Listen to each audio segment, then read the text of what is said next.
45, 46. Sebelumnya buat teman-teman yang belum subscribe channel Keluarga Petani Indramayu, silahkan subscribe. Semoga yang subscribe diberikan rezeki yang melimpah, amin.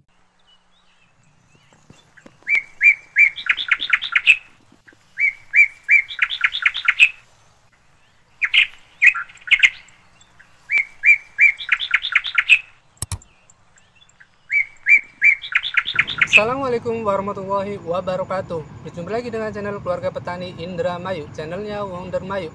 Nah, semoga teman-teman pada hari ini dalam segala aktivitas dan juga rutinitasnya diberikan kesehatan jasmani, rohani, dan kelancaran segala pekerjaannya. Amin ya Allah ya Robbal Alamin. Nah, semoga juga teman-teman selalu diberikan rezeki yang melimpah, rezeki yang banyak, dan juga rezeki yang tiada henti. Amin ya Allah ya Robbal Alamin. Nah, kali ini kita akan tetap membahas seputar dunia pertanian. Apakah yang kita bahas? Mari kita simak. Jangan lupa subscribe, like, and comment. Oke, kita akan menghitung anakan produktif dari tanaman padi ini. Kita akan hitung per rumpun. Nah, kita cari rumpun yang paling banyak. Jangan cari rumpun yang paling sedikit. Ya, tentunya kalau rumpun yang paling sedikit itu sudah pasti anakannya pasti produktif semua, jadi semua. Nah, ini kita cari yang paling banyak. Anakannya apakah keluar semua malainya? Kita hitung 1, 2, 3, 4, 5, 6, 7, 8, 9, 10, 11, 12, 13, 14, 15, 16, 17, 18, 19, 20, 21, 22,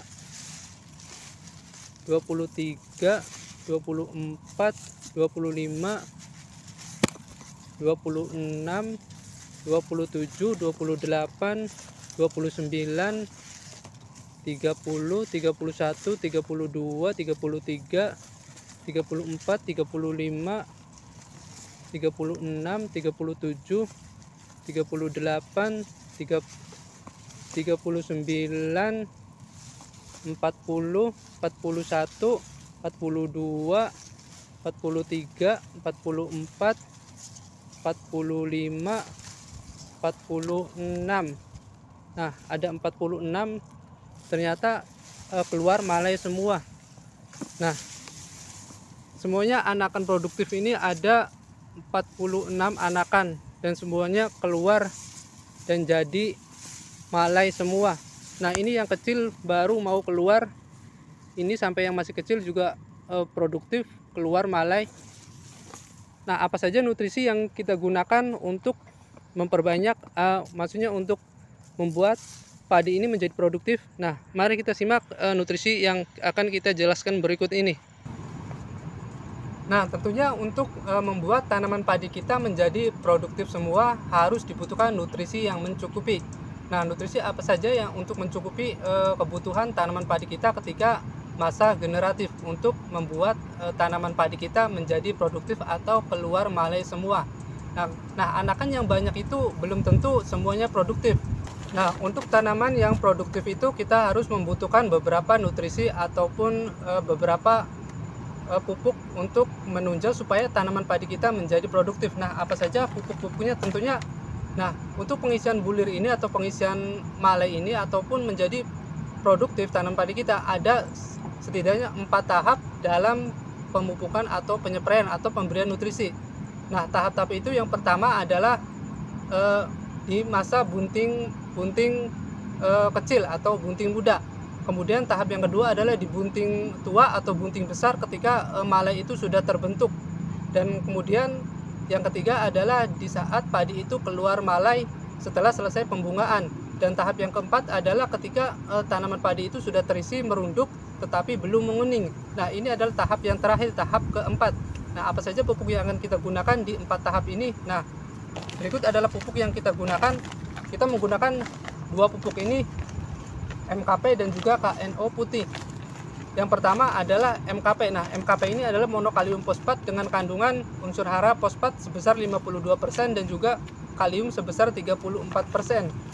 Nah, kita gunakan MKP ini di 3 tahap.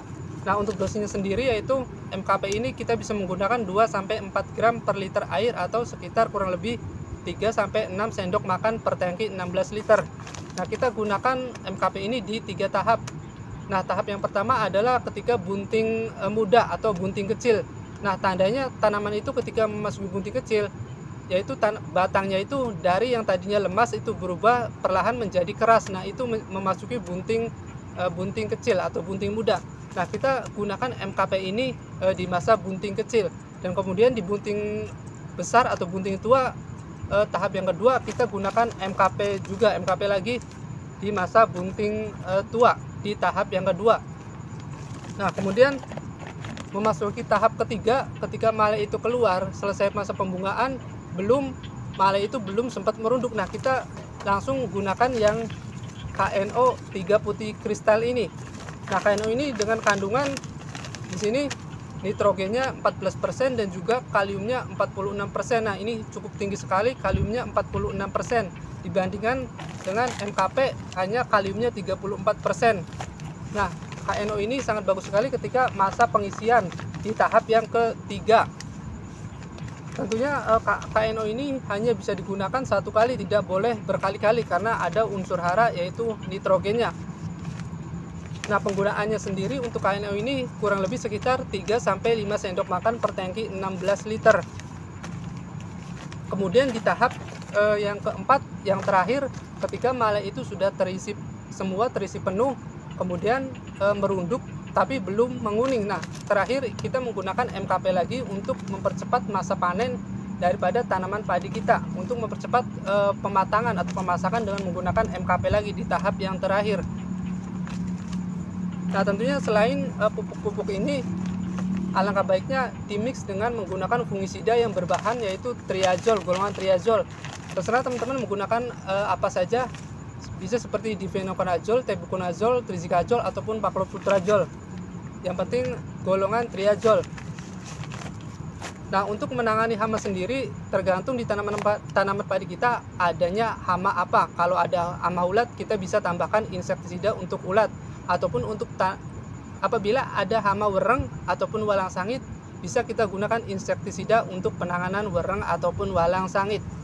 Nah, itulah beberapa tahapan atau beberapa pupuk yang kita gunakan untuk masa pengisian dan juga untuk membuat padi kita menjadi produktif, untuk menjadi malai semua. Nah, tentunya anakan padi yang banyak itu belum tentu produktif semua. Nah, bagaimana kita bisa membuat anakan padi yang banyak tentunya juga produktif, menghasilkan malai semua. Nah, sekian saja video dari saya, kurang lebihnya saya mohon maaf. Sekian saja. Assalamualaikum warahmatullahi wabarakatuh.